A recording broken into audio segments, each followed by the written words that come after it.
Lightning like Steve McQueen. I'm in the fast lane when the light turns green. And I built tough, I ain't nothing but grit. Cause I made rugged blood, sweat, and spit.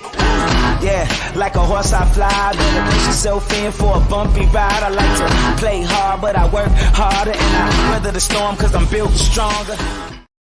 What is up, ladies and gentlemen? We are back. We are live. It is the Freight Coach Morning Show, the top morning show in transportation, coming to you guys every single weekday, 8:30 a.m. Pacific, 10:30 Central, to break down some industry headlines and, most importantly, provide some actual insight into what you can do with all of this information. If this is your first time tuning in, welcome. This is the real side of freight, ladies and gentlemen. And I say that every day. And what do I mean by that? I mean, I only speak to transportation professionals on this show, as well as my twice-a-week long-form podcast, because I want to put the right information out there from the people who have done what you're looking to do or who are currently doing what you're trying to achieve, so you can take that information, apply it, utilize it, and see a meaningful difference in your business and your life. It's one of the many, many reasons why I probably fly this American flag behind me every single day. A, we're the greatest nation on earth, but B, I'm living my American dream, and I want to help each and every one of you live yours as well. I got a special guest for you guys today. He comes on all the time because, frankly, he knows more than damn near everybody in this industry. And we're just here to talk about current events. What's going on in the freight market? What actually does all of this stuff mean out there? So with that being said, I got the man, the myth, the legend, Mr. Kyle Lintner on. What is up, Kyle? Hey, Chris. Not much. How about you? I'm trying to figure this stuff out every single day, man, just like everybody else. I'll just openly admit that I don't know anything, and I'm just figuring it out every single day. The best thing anyone can do is admit that they know nothing. Yeah, man, but so many people these days have such a hard time doing that, and they're all putting it out there that there's some revolutionary genius and everything else under the sun, and calling out all the failures of all of these companies out there, acting like they're in a bigger position, but yet they haven't done anything, and they're sitting there, saying how they knew it was going to happen and, how they would do it better. And it's like, well, why don't you do it better then? Yeah, I think it's something in the water supply in Chattanooga, but you become very opinionated, and you know everything, and you figure this all out before anybody else. But I think given enough time on a timeline, anything comes possible. So we might as well all just start making predictions right now. No one remembers the stuff that didn't come true, and you can all point back and say, "Look, I told you so," on the stuff that did. Yeah, man, I couldn't agree with you more there. Tracy St. Clair, good morning, watching over on YouTube. John Radvansky. That's true, man. The Texas Rangers World Series champions. Congratulations to them. That's awesome. I love seeing teams come out there who've never won it before, going out and making it happen. Bill McIntyre, what's up, my man? Good to see you. Joan, good morning from Dallas. Every big Dallas crew in the house this morning here. Gurmail, good morning to you, sir.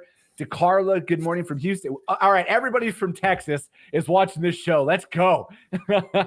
Mark Jones, create good today all day. Gurmail is up in Toronto. Julia, One Call Logistics, good morning all. She says, what is up, Justin? Carla Isted, good morning. Justin says, Chattanooga in the house. Oh, man.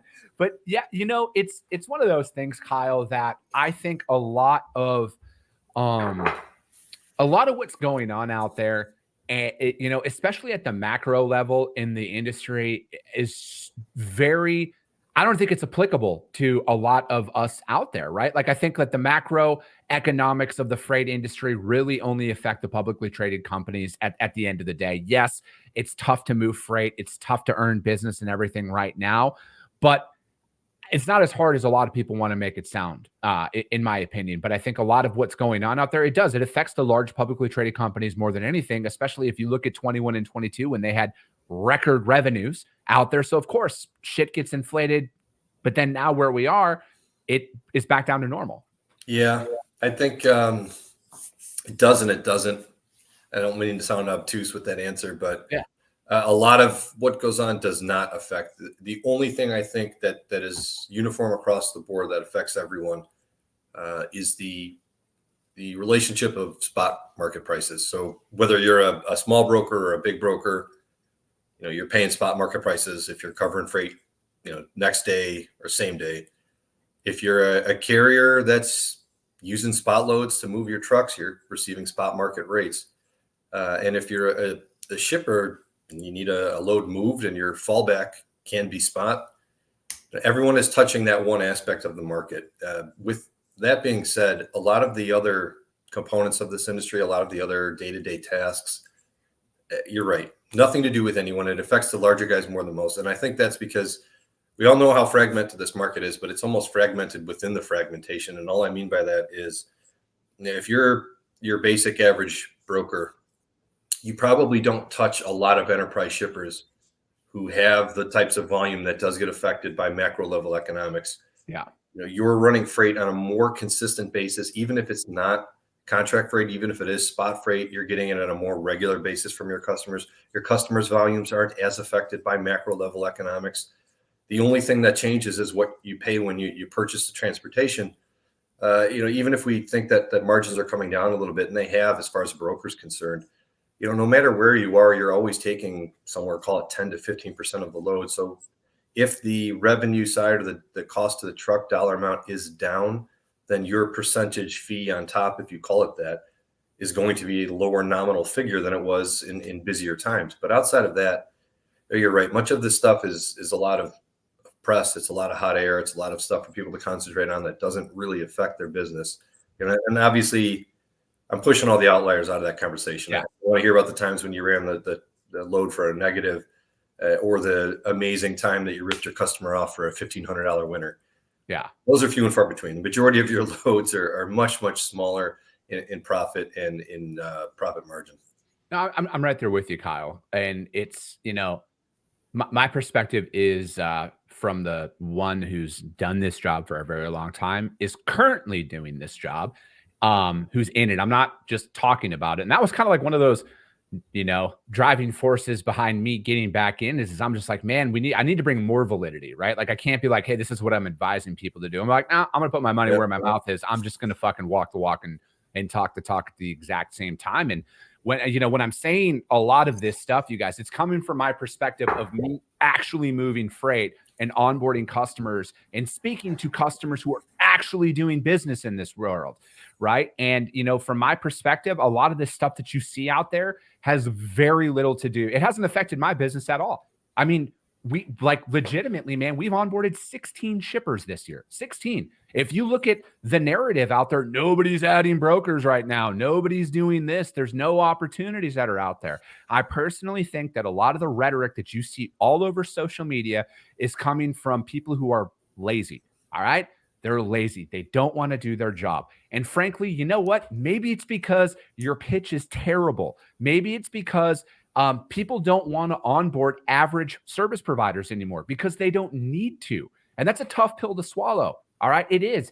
And I say that with confidence because I was an average service provider at one time. I thought I was a lot fucking better than I really was until I met some real players. And I'm like, damn, I gotta step my game up a lot if I'm going to compete in the real world. You're right. I said something a month or two ago. Not everybody believed me, but I made a comment or a post on LinkedIn saying that right now is actually an easier time to acquire customers if you're a good operator than it was 2 years ago when there was 1 million loads in your back pocket. And what I meant by that is that anybody could have succeeded 2 years ago.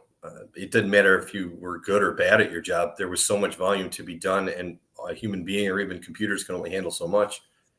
We needed more bodies at the problem. But now, if you can make it work right now, if you're one of those people that can successfully operate in today's environment, every single participant in this industry wants to work with you. Yeah. Bar none. And if that is who you are, it is a very easy pitch to make to anyone. And this will sound sort of weird, but if anyone's out there looking for a job, and you know how hard it is, and it's a struggle right now. And I think part of that problem is because we might not necessarily have an issue as far as the amount of openings, but there are so many people continuously cycling through all of the positions that we are shuffling the deck on availabilities, and people that are in positions can easily interview for new ones now that we're all remote. It's the same thing inside of freight. But there's not a lot of net new. In fact, there's no net new volume out there, but there's a lot of people falling off the business because they can't successfully operate inside of it. Those loads are getting shuffled around and sent to new people. If you're one of the people that actually knows what you're doing, you're going to put some effort into it. That's a really good point that you made, Chris. 2 years ago required no effort to make it in this business. Now it actually requires you trying. And if you have the effort and you have the skill set and the knowledge, people are going to find you. You just need to get the message out. Yeah. No, I agree, man. Robert Cowton, what is up, my man? He says 2 favorite lines. May you really own it each moment to the next, and may the best of your days, or best of your todays be the worst of your tomorrows. I love it, man. Cole, make you like, what is up, dude? Good to see you. Cody Stern, Destin, Florida. Hello, Landstar. All right, man. I love it. Fritz Lauer, what's up? I guess this is a good time to announce that I'm partnering with Denim. You guys, I was going to be releasing that later today, but since Fritz came on the show here to tune in, you guys, Denim and I, they're my official factoring and payments partner that's out there now, the Freight Coach, you guys, and we're going to be putting that out there. And yeah, so congratulations. I appreciate that, man, and I really love what they're all doing over there at Denim, and everything that they are implementing inside of it. From a factoring perspective and putting out there the information that you really need to know on how to successfully work with a factoring company, and really what a lot of this stuff means, right, Kyle? Because I think right now more than ever, especially when you see some of these companies that are going under, or people are going out of business, cash flow is everything, right? And I think that if there's anything that I've learned, and again, you guys, I went to public school, so I want to be very, very clear about that before I spout off here. Understanding how your money works is vital to staying in business. All right. It really is. And having a partner that can help you offset some of that financial burden to help you manage your cash flow is so crucial. All right. It's so crucial. And you really need to take that into perspective as you're going out there and building your business, right? Because it's tough, man. And I've fallen victim to this. When you go from not making any money in business to you have some money coming in, and you're like, holy shit, this is great. This is the most money I've ever seen in a very long time. You think it's always going to happen. It's always going to be there. And then there's a market shift, or there's an economic change that goes on out there. And then bam, the money stops. Your customers' days to pay start to increase and everything else. And what do you do in that balance, right? What do you do because guess what? Between all my bills that went out yesterday, but those guys don't care if my customers don't pay me by the 30th of the month. They need to get their money, so it's like, that's why I think, having a back office support system to help you manage your cash flow and to most importantly, pay your carriers fast is so crucial right now. It's so crucial. Yep. I've said it a million times. I'll say it 1,000,001. If you are a freight broker, you are a bank. Correct. You have an enormous float between accounts receivables and accounts payables, and what comes in doesn't necessarily always match with what goes out. But the minute you stop paying carriers, word gets out and no one will work with you. Correct. So you need to find a solution to bridge the gap between the 45 to 120 days that your lovely shipper customers will pay you, and the 2 days to 2 weeks that your carriers want it. Yeah. Maybe 30 if you're lucky. And unfortunately, it's a dirty little secret of this industry that nobody wants to talk about, but cash flow is everything. If you're running your business, I don't care if you're shipper, carrier, or 3PL. That is the reason why companies fail. It's not anything else. Yeah, man. And then, when you're talking about days to pay and everything, and, you want to talk about some of those large shippers out there, that like, there's a reason. And, again, I'm not saying that large enterprise, Fortune 100s of the world are bad, right? There's a lot of consistent business. There's a lot of volume. There's a lot of opportunity to move that freight. But being on the backside of that early on in my career and sitting in on those meetings, you guys, a lot of it has to do with money. How much credit are you giving out, right? And, unless you have like a 7-figure balance that you can extend out to a large shipper, we're talking, $2.5-3 million a month, and you can sustain that for up to 90 days, you need to reassess who you're going after, because it's not that you're not good. All right. And I want to be very clear about that. It's not that you can't do it. It's a money game at a certain level. It's very challenging to sit across from a Coca-Cola, a hypothetical example, but they're large and everybody knows who they are. It's very hard to sit over there and then as a small business, and then they're like, we need $2 million in credit per month, and we're going to pay you in 120 days. If you can sustain that, go for it. If you can't, you need to reassess your customer acquisition strategy. It's a little stuff like that nobody talks about. Everybody wants to just point their fingers and raise their hand and say they're screwing us and this isn't fair and they're cheating, and they're not. The reasons why those companies do that are not always straightforward. They tell you the ones that are straightforward. It takes a while for us to get invoicing and billing sorted out. It doesn't take 4 months, but they tell you all of this ahead of time. You know it before you run one load for them. So you need to figure out if that fits into your business. And that's a lot of the stuff that gets lost.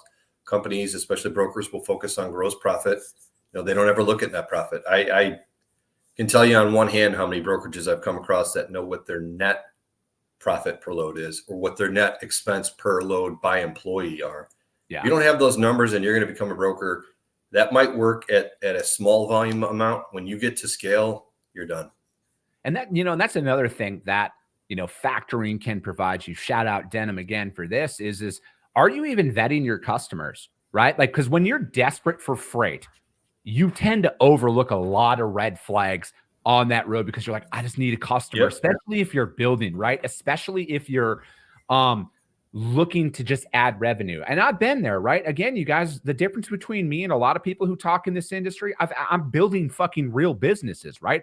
I've been burnt for thousands of dollars because I turned a blind eye and thought, oh, it's going to be all right. Everything's fine. I need a customer. All right. And again, unless you have hundreds of thousands of dollars in the bank and you don't pay attention to what I'm saying, but that's not reality for a lot of companies out there. You need to vet who you're working with. You need to extend reasonable credit limits and have that stuff. And when you're working with a company that offers back office support like that, that's what keeps you profitable. Okay. Because again, to Kyle's point, what analytics do you have out there? What is your cost per load per head count? If you have a team of 5 people out there, there is a seat cost associated with every shipment. And if you don't know that number, if you're taking a load for $100 or $150 margin, factor in that seat cost, you're actually only making $60 in some of those situations. All right. So you need to take this stuff into consideration. Yep. Or they're not making anything. How many times have you heard somebody say, oh, I made $50 on it? Yeah. No, you didn't. You lost money. You covered it at $950 and you had 1,000 in it. You didn't make 50. What's the net on that? You probably lost money on it. In fact, I can guarantee it. Most people are around $80. Everybody will focus on the load characteristics up front.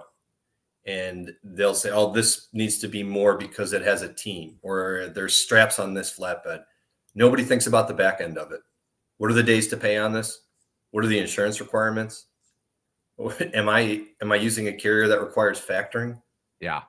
You don't think about those things before the load, you're in trouble. Yeah, no, I agree. Papa Freight, good morning, says real news time. Stephen Thompson, good morning to you.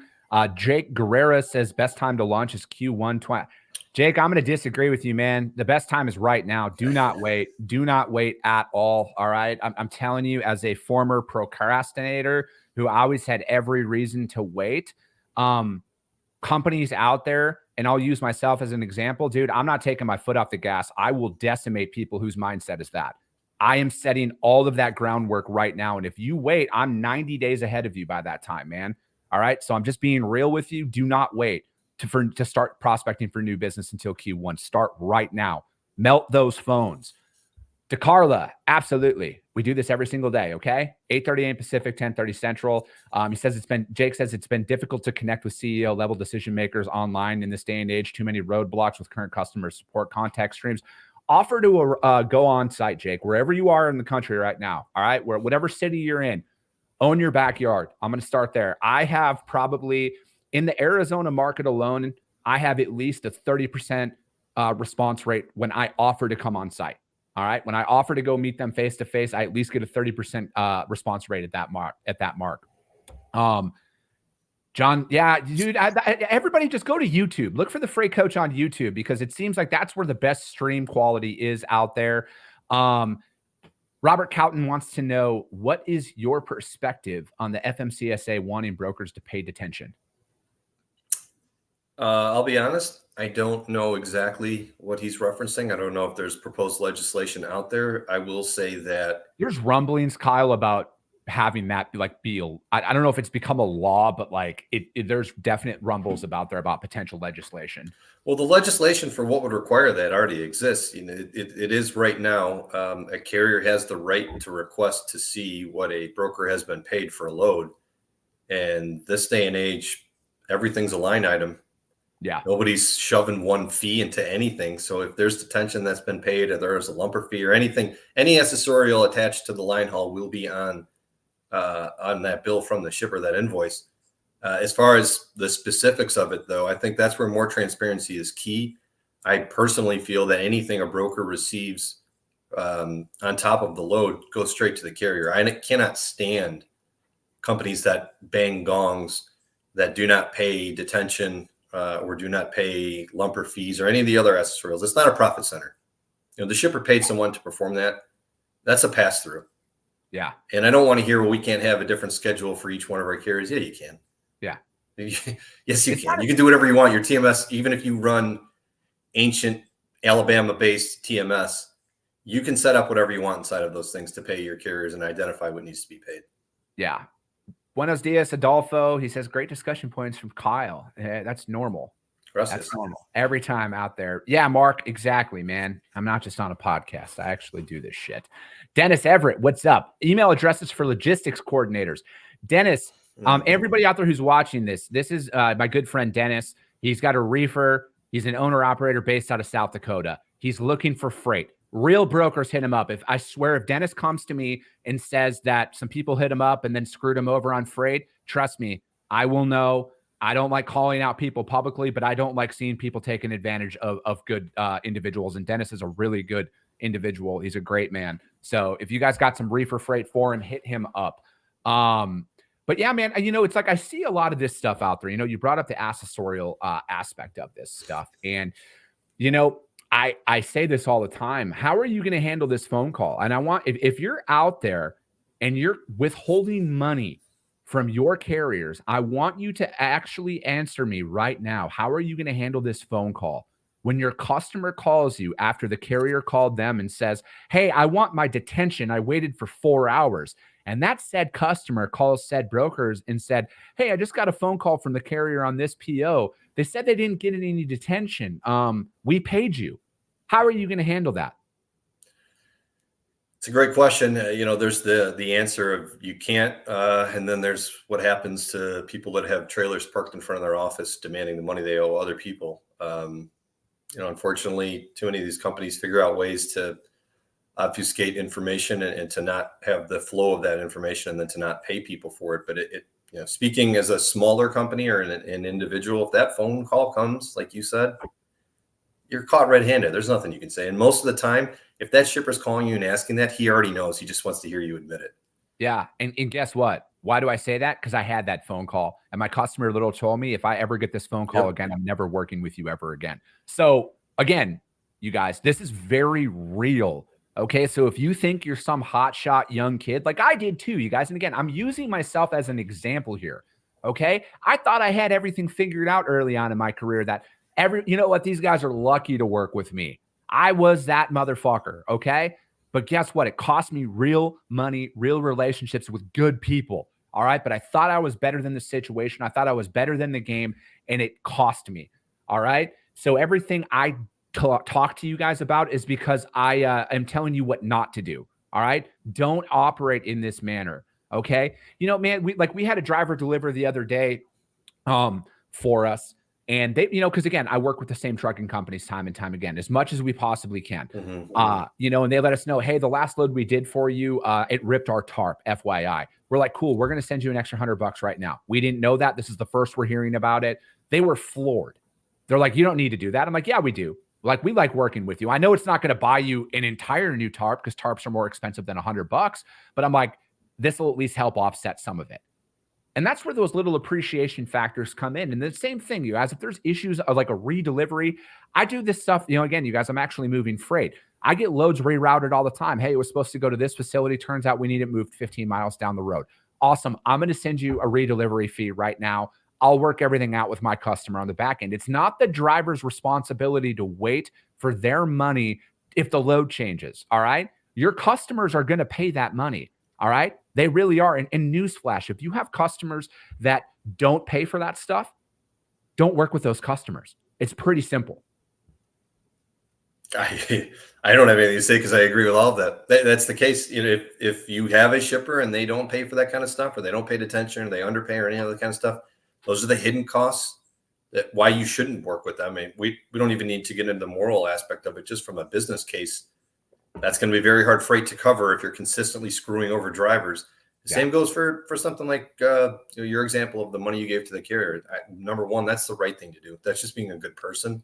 Yeah. But two, if you want to eliminate your feelings from all of this, and you're a tough businessman, that's a smart business move on that case, because that is a carrier you have for life. Yeah, correct. Cost you $100. Yeah, and that's exactly it too. And it's like, really, if you look at things, again, you guys, I just coming from my experience out there, if you look at what you're bringing in profit in a month for your company, it's pennies. All right. It's pennies. And that brings loyalty in there, because guess what? 99.9% of the brokers won't do that, because here's what's going to happen, you guys. And again, if you've came into this industry in these last couple of years, 21, 22, you've never experienced a carrier's market before. It will that is going to swing back, and it's going to swing back very hard. All right.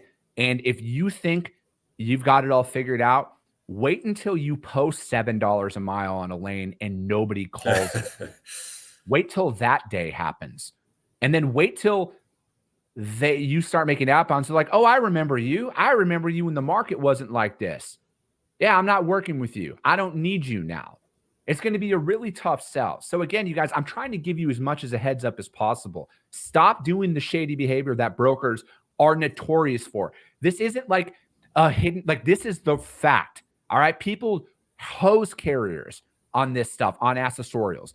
And yes, you guys, I understand there's two sides to every story, but at the end of the day, you want to sleep better at night, do the right thing. No matter what, do the right thing and move on with your day. All right. Don't waste your time. Don't focus on $1 that's going to cost you $1,000 in the future. Yep. That dollar you spent today is worth more than $1,000 in the future. Yeah. Straight up, man. Oh God. I just, it's like, I see all this stuff out there all over social media. And it just drives me nuts, man, because it's not doing anybody any favors but the person posting it. It costs people business, man. And it puts, because like, dude, this is real life to me. Like, I have everything on the line here. If I don't make it, I go homeless. Right. And I see these and I know that I'm not the only one, but I see people taking advice from others that I'm like, this isn't right. This is going to cost you more than you think. It might be cool right now because people are banging their chest and, commenting a bunch and stuff on, but it is not the right way to conduct yourself. It's unfortunate, as much as you try and put stuff out there and you highlight where people can go to learn more and to get more information on how to do things. There isn't anything to prevent the bad actors from doing it in the same space. And then what? There's no police on LinkedIn pointing out who's incorrect or correct. And it becomes a swamp when it should just be a sea of information. But find the people who do speak the truth and try and follow those, and you'll be fine. No, I'm right there with you guys. And there are, again, I need to be clear. There are a lot of people who are putting out a lot of really good information that's out there. And it's tough sometimes to kind of see the difference. Okay. It really is, especially when you're in that position of, I need business. Okay. I need freight. I need to do something here. It's tough. It really is. I understand that. But I think at the end of the day, we all know the difference between right and wrong. We all know what we're doing, if it's the right thing. And you know what? Sometimes, you guys, it's going to cost you some money. All right. It's going to cost you a little bit. And sometimes those are the best lessons to learn, because otherwise, if I didn't have that stuff happen, Kyle, I wouldn't be speaking up here and having a different perspective on things. Yep. Do what's right, not what is expedient. So sometimes what's doing right costs a little more than doing it the shitty way, doesn't it? Yeah. No, I feel you, man. So when's the market going to shift, Kyle? I get this question like 87 times.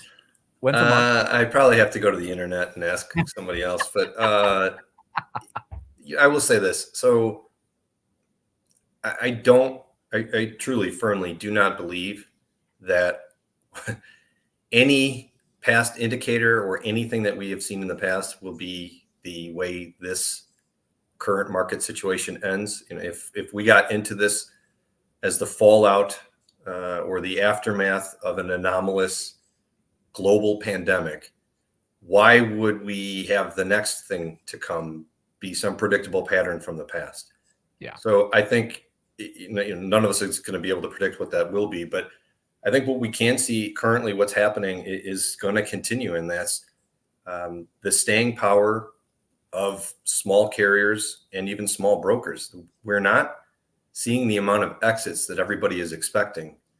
And until we get less capacity, it's very hard to just envision this idea of more freight demand showing up. People can only eat so many pieces of food. People are only going to buy so many t-shirts. We're not going to immediately have a ton of freight volume showing up.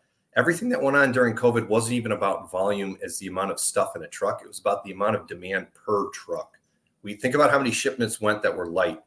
Think about how many loads that would have been LTL that went full truckload, or how many things that should have been put on the rails went transcon. Yep. That's the kind of stuff. One tractor can pull one trailer.